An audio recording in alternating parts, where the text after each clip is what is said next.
In this video, I am going to teach you the second section of the Unit 3 prose, Sir Isaac Newton, the ingenious scientist. First, let's see about the author. Nathaniel Hawthorne. He was an American novelist and short story writer. In the previous video, we have learned the first section of the prose. Now, let's proceed to section 2. Isaac's playmates were enchanted with his new windmill. Enchanted means delighted. அவரோட friends எல்லாம் என்ன பண்ணுறாங்க அப்படின்னா ரொம்ப ஹாப்பியாக feel பண்ணுறாங்க. அவரோட அந்த விண்ட் மில் அவர் ரெடி பண்ணியிருக்காரு இல்லையா, அதை பார்த்து ரொம்ப ஆச்சரியப்படுறாங்க. They thought that nothing so pretty and so wonderful had ever been seen in the whole world. அவங்க ஃப்ரெண்ட்ஸ் எல்லாம் என்ன நினைக்கிறாங்கன்னா, இந்த உலகத்திலே இதை விட அழகா ஆச்சரியப்படுறவான ஒரு விஷயம் வேற எதுவுமே இல்லைன்னு நினைக்கிறாங்க.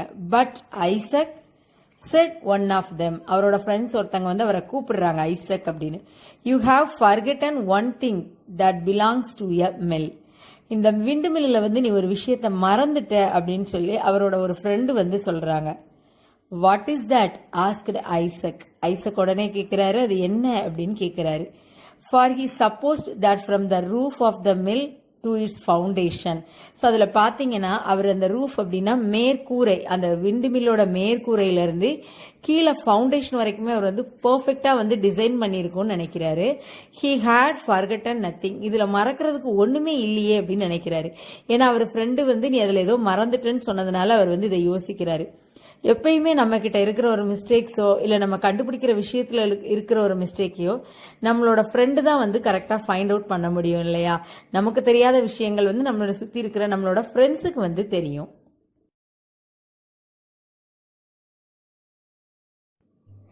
Y where is the miller said his friend.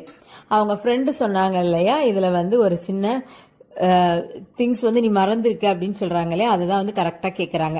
Miller எங்கன்னு கேட்குறாங்க. Miller means one who works in a mill. மில்லில் ஒர்க் பண்ணுறவங்கள தான் நம்ம மில்லர் அப்படின்னு சொல்லுவோம். ஸோ ஐசக் என்ன ரிப்ளை பண்ணுறாரு, that is true, I must look out for one set Isaac. நீ சொல்றது உண்மைதான், நானும் அது மாதிரி ஒரு விஷயத்தை தான் யோசிக்கிறேன்னு சொல்றாரு. And he said himself to consider how the deficiency should be supplied. நான் கூட அதை ஒரு குறைபாடாக தான் நினைக்கிறேன். டிஃபிஷியன்சி அப்படின்னா என்ன சொல்லுவோம்னா குறைபாடு. நான் கூட அதில் எப்படி ஒரு மேனை சப்ளை பண்ணலாம் அப்படின்னு நினைக்கிறேங்கிறாரு. He might easily have made the miniature figure of a man. Miniature means very small model. Man மாதிரி ஒரு குட்டி மாடல் செஞ்சு வச்சிருந்தா கூட, but then it would not have been able to move about and perform the duties of a miller. நம்ம அந்த மாதிரி ஒரு மினியேச்சர் பண்ணி வச்சிருந்தா கூட அதால என்ன பண்ண முடியாது, மேன் மாதிரி எல்லா பக்கமும் மூவ் பண்ண முடியாது. ஸோ நெக்ஸ்ட் பாத்தீங்கன்னா ஒரு மில்லருக்கான எந்த டியூட்டிஸுமே அதால பெர்ஃபார்ம் பண்ண முடியாது இல்லையா. But perhaps some two-legged millers are quite as dishonest as this small quadruped.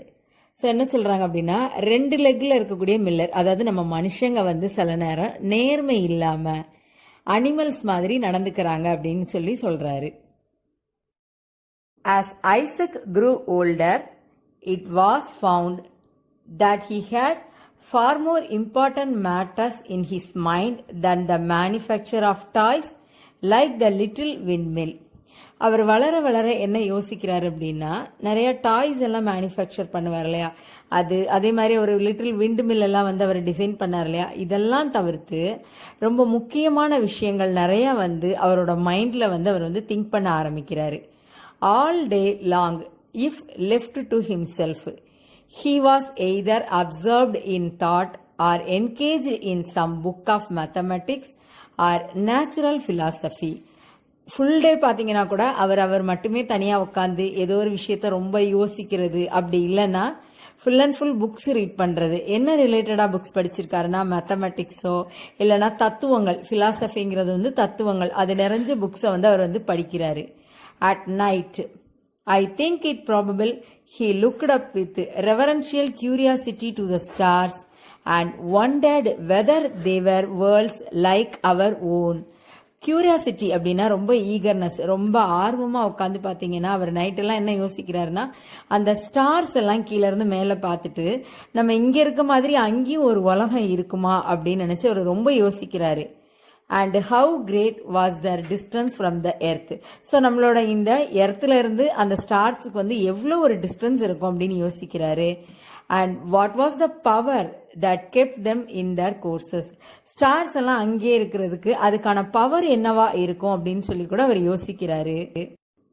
Perhaps even so early in life, Isaac Newton felt a presentiment that he should be able hereafter to answer all these questions. அவருக்கு ரொம்ப early ஏஜ்லேயே வந்து தோணிருக்கு இந்த கொஸ்டின்ஸ்க்கெல்லாம் வந்து கண்டிப்பா பின்னாடி அவர் வந்து answer சொல்லுவாரு அப்படிங்கிற ஒரு தாட் வந்து அவருக்கு இருக்குது. When Isaac was 14 years old, his mother's second husband being now dead, she wished her son leave school and assist her in managing the farm at Woolsthorpe. அவங்க அம்மாவுடைய அந்த செகண்ட் ஹஸ்பண்ட் இறந்தப்போ அவங்க அம்மா என்ன நினைக்கிறாங்கன்னா பையனை ஸ்கூல்ல இருந்து நிறுத்திட்டு அவங்க வந்து அந்த ஃபார்மை வந்து மேனேஜ் பண்ணணும் அவர் அப்படின்னு நினைக்கிறாங்க. அப்போ அவரோட ஏஜ் பார்த்தீங்கன்னா 14 இயர்ஸ் தான் ஆச்சுது. For a year or two therefore he tried to turn his attention to farming.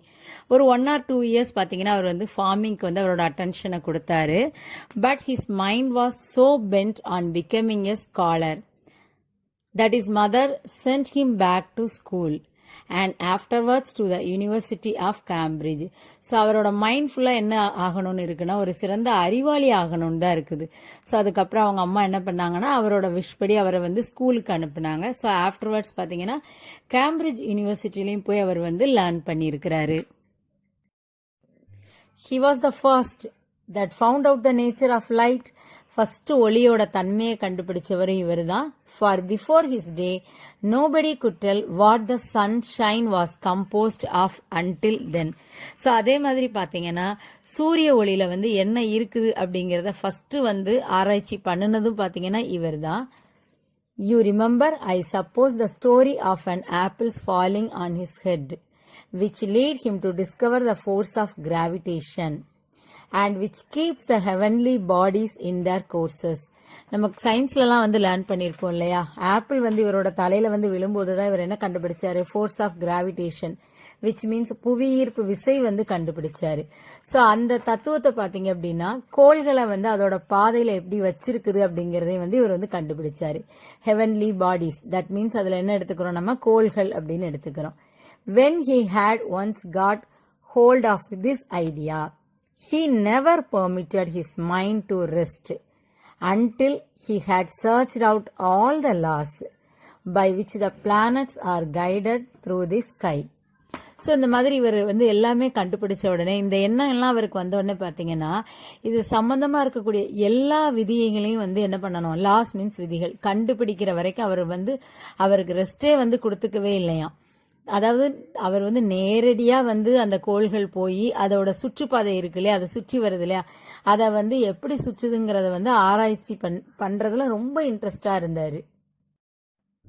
This he did as thoroughly as if he had gone up among the stars and tracked them in their orbits. இதான் நான் சொன்னேன் இல்லைங்களா அவங்களுக்கு, அந்த ஸ்கைலே போய் அவர் research பண்ற மாதிரி எல்லா டீடைல்ஸுமே அவர் கிளியரா சொல்லியிருக்கிறாரு. As a boy he had found out the mechanism of a windmill. பாயா இருக்கிறச்சே அவர் என்ன கண்டுபிடிச்சு சொன்னாருன்னா விண்மில்லோடைய மெக்கானிசம் சொன்னவர். And as a man he explained to his fellow men the mechanism of the universe.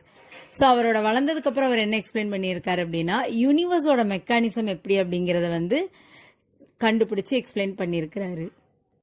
While researching, he was accustomed to spend night after night in a lofty tower, gazing at the heavenly bodies through a telescope. His mind was lifted far above the things of this world. So everyday night என்ன பண்ணுறாருன்னா ஒரு ஹைட்டாக ஒரு கோபுரத்து மேலே போய் உட்காந்துக்கிறாரு, டெலஸ்கோப்பை வச்சு வானத்தில் இருக்கக்கூடிய ஸ்டார்ஸு கோள்கள் பிளானட்ஸ்லாம் இருக்குல்ல அதெல்லாம் வந்து இந்த டெலஸ்கோப் மூலமா வந்து அவர் வந்து பார்க்கறாரு, அதை பத்தி வந்து ரிசர்ச் பண்றாரு.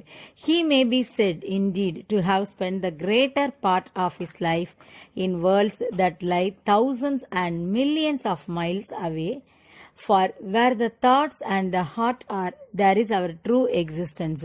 ஸோ அவர் அது மட்டும் இல்லாமல் என்ன நினைக்கிறார் அப்படின்னா, நம்மளோட தாட்ஸ் எண்ணங்கள் இதெல்லாம் வந்து எதை பேஸ் பண்ணி எதை டிபெண்ட் பண்ணி இன்ட்ரெஸ்டா இருக்குதோ அதுதான் நம்ம இருக்கக்கூடிய உண்மையான இருப்பிடம் அப்படின்னு சொல்றாரு. Newton lived to be a very old man, renowned thinker, and was made a member of parliament and received the honor of knighthood from the king. So அவர் நமக்கு தெரியும் இல்லையா, அவருக்கு ஏஜும் ஆயிடுச்சு. அதே மாதிரி பார்த்தீங்கன்னா ஃபேமஸ் பர்சனாகவும் அவர் இருக்கிறாரு. மெம்பர் ஆஃப் பார்லிமெண்ட் எம்பியாவும் இருக்கிறாரு. அது மட்டும் இல்லாமல் கிங் அரசர்கிட்ட இருந்து என்ன டைட்டில் அவர் ரிசீவ் பண்ணுறாருன்னா நைட்வுட் அப்படிங்கிற டைட்டிலும் வந்து அவர் ரிசீவ் பண்ணுறாரு. But he cared little for earthly fame and honours. அவருக்கு அந்த புகழ் அந்த இதெல்லாம் வந்து அவ்வளோ தூரம் அவர் வந்து பெரிய விஷயமா எடுத்துக்கிட்டதே கிடையாது. And felt no pride in the vastness of his knowledge. அதே மாதிரி அவரோட நாலேஜ் அறிவை பார்த்து அவர் ரொம்ப பெருமைப்பட்டுக்கிட்டதும் கிடையாது. All that he had learned only made him feel how little he knew in comparison to what remained to be known. அதாவது நிறைய இன்னுமே இந்த உலகத்துல வந்து கத்துக்கிறதுக்கு நிறைய இருக்கு அப்படின்னு தான் நினைச்சாரே ஒழிஞ்சி அவர் நிறைய அச்சீவ் பண்ண மாதிரியே அவர் வந்து எங்கேயுமே அவர் யோசிக்கலையாம். I seem to myself like a child he observed. அவரை வந்து ஒரு குழந்தையா தான் யோசிக்கிறாரு. Playing on the seashore and picking up here and there a curious shell or a pretty pebble while the boundless ocean of truth lies undiscovered before me. அதே மாதிரி அவர் குழந்தையா யோசிக்கிறதுனால ஒரு கடலோரத்துல விளையாடுற மாதிரியும் அவர் வந்து கூழாங்கல்லோ இல்ல அந்த சிப்பியோ எடுத்து பிறக்கி விளையாடுவாங்க இல்லையா, அந்த மாதிரி தான் அவர் வந்து யோசிச்சுக்கிறாரு. ஸோ அவ்வளோ பெரிய அந்த ஓஷன் முன்னாடி பாத்தீங்க அப்படின்னா அவர் நிறைய, அதாவது இந்த உலகத்துல இன்னும் இதை தவிர்த்து இன்னும் நிறைய லேர்ன் பண்றதுக்கு இருக்குன்னு நினைக்கிறாரு. அவ்வளோ விஷயங்கள் அச்சீவ் பண்ண ஒரு பர்சன் வந்து இப்படி யோசிக்கிறதுங்கிறது வந்து அவரோட ஒரு பெரிய best quality. At last in 1727, when he was 85 years old, Sir Isaac Newton died, or rather he ceased to live on earth. அவரோட 85 years ஆகும்போது பார்த்தீங்கன்னா அவர் வந்து இந்த உலகத்தை விட்டு மறைஞ்சிட்டாரு. We may be permitted to believe that he is still searching out the infinite wisdom and goodness of the Creator as earnestly and with even more success than while his spirit animated a mortal body. நாம வந்து இன்னுமே நிறைய விஷயங்கள் வந்து அவர் மேல வந்து believe பண்ணலாம். So அவரோட உடம்பு தான் வந்து மறைஞ்சிருக்கே ஒழிஞ்சி அவரோட ஆன்மா வந்து இதை விட நிறைய விஷயங்கள் வந்து கிரியேட் பண்ணோம் அப்படிங்கிறத நாம வந்து நம்பலாம். He has left a fame behind him which will be as endurable as if his name were written in letters of light formed by the stars upon the midnight sky.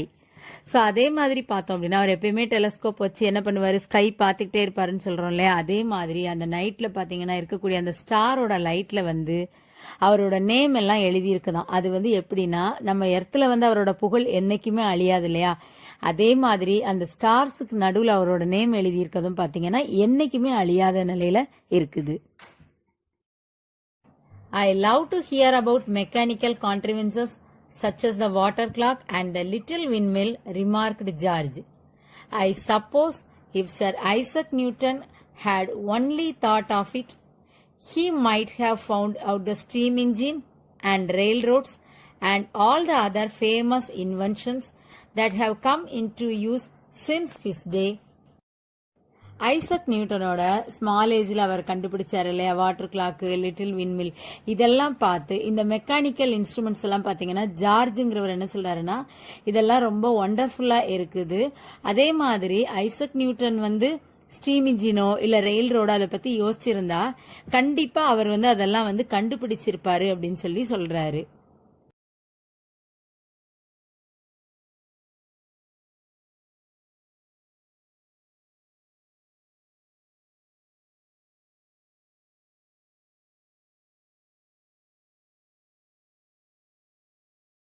Very possibly he might, replied Mr. Temple, and no doubt a great many people would think it more useful to manufacture steam engines than to search out the system of the universe. Other great astronomers besides Newton have been endowed with mechanical genius. There was David Rittenhouse, an American. He made a perfect little watermill when he was only 7 or 8 years old. But this sort of ingenuity is but a mere trifle in comparison with the other talents of such men. நிறைய research persons என்ன யோசிக்கிறாங்கன்னா, steam engine manufacture பண்றதுக்கு வந்து அதிகமான importance கொடுக்குறாங்களே ஒழிஞ்சு நம்ம universe research பார்த்தோம் அப்படின்னா அந்த அளவு இம்பார்ட்டன்ஸ் வந்து கொடுக்கறது இல்லை. டேவிட் ரிட்டன் ஹவுஸ் அமெரிக்கன் வந்து ஒரு பர்ஃபெக்டான லிட்டில் வாட்டர் மில் வந்து அவர் டிசைன் பண்ணியிருக்காரு. இதை டிசைன் பண்ணும்போது அவரோட ஏஜ் பார்த்தோம் அப்படின்னா 7 or 8 இயர்ஸ்ல தான் அதை வந்து அவர் வந்து டிசைன் பண்ணியிருக்காரு. ஸோ நிறைய ஆஸ்ட்ரோனாமர்ஸ் நம்ம எடுத்துக்கிட்டோம் அப்படின்னா அதில் பார்த்தோம்னா அவங்களுக்கு மெக்கானிக்கலில் வந்து நிறையா டேலண்ட், அதாவது மெக்கானிக்கலில் வந்து அவங்க வந்து ஜீனியஸாக வந்து இருந்திருக்கிறாங்க.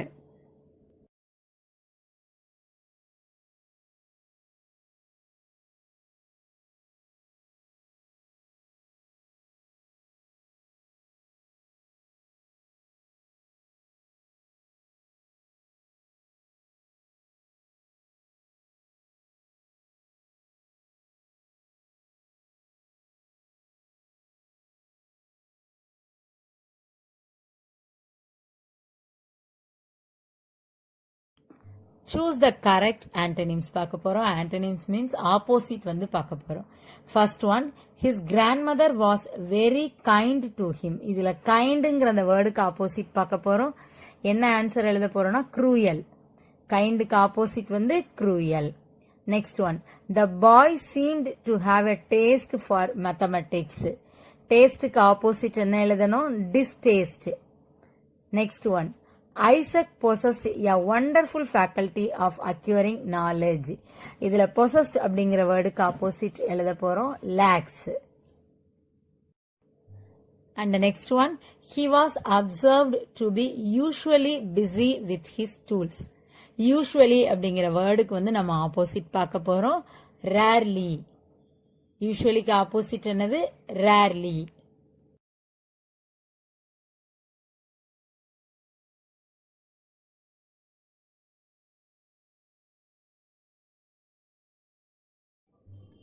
Let's see the answers for the questions. How was Newton honored by the king? Newton was made a member of the parliament and received the honor of knighthood from the king. Next, we will see the paragraph question. Paragraph question பார்த்தீங்கன்னா நம்ம எழுதுறச்சே ஓனா உங்களோட simple இங்கிலீஷில் அழகாக நீட்டாக எழுதலாம். Story வந்து நம்ம படிக்கக்கூடிய அந்த லெசன் வந்து நமக்கு கிளியராக அண்டர்ஸ்டாண்ட் ஆகுது அப்படின்னா நம்மளால் ஓன் சென்டென்ஸில் பேராகிராஃப் வந்து எழுத முடியும். நீங்கள் எழுதக்கூடிய அந்த பேராகிராஃப் பார்த்தீங்கன்னா ஒரே டென்ஸில் இருக்கிற மாதிரி பார்த்துக்கணும். அதுதான் அதில் வந்து இம்பார்ட்டண்ட். அதே மாதிரி ஸ்டோரியோ இல்லை அந்த லெசனோட கான்செப்டோ நம்ம அண்டர்ஸ்டாண்ட் பண்ணிக்கிட்டோம் அப்படின்னா அந்த பேராகிராஃப் கொஸ்டின் வந்து பர்ஃபெக்டாக எழுதலாம்.